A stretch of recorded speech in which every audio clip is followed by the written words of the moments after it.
आज सुप्रीम कोर्टामध्ये माधुरी हत्येला पुन्हा महाराष्ट्रामध्ये आणि नांदणी मठामध्ये परत आणण्याच्या संदर्भामध्ये पुनर्विचार याचिकेची सुनावणी झाली।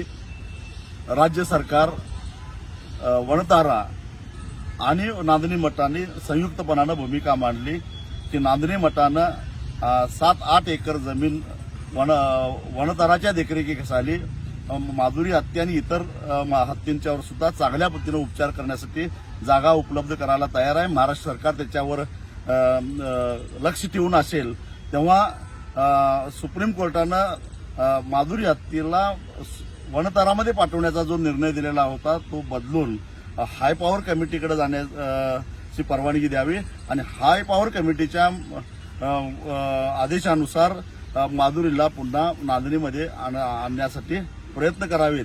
यासाठी ही याचिका दाखल झाली होती। आज सुनावणी झाली आणि सुप्रीम कोर्टानं हाय पॉवर कमिटीनं सगळ्या वस्तुस्थिती समजावून घ्यावी आणि माधुरी हत्येच्या आरोग्याची काळजी करून योग्य तो निर्णय घ्यावा असा अत्यंत महत्वाचा असा निर्णय घेतलेला आहे। म्हणजे हायकोर्ट आणि सुप्रीम कोर्टाचा आता अडथळा संपलेला आहे आणि आता सोमवारी राज्य सरकार, वणतारा आणि नांदणी मठ हे संयुक्तरित्या हाय पॉवर कमिटीकडे अर्ज करतील आणि एक प्रकारे माधुरी हत्येला नांदणीमध्ये परत आणण्याचा मार्ग काही अंशी सुकर झालेला आहे।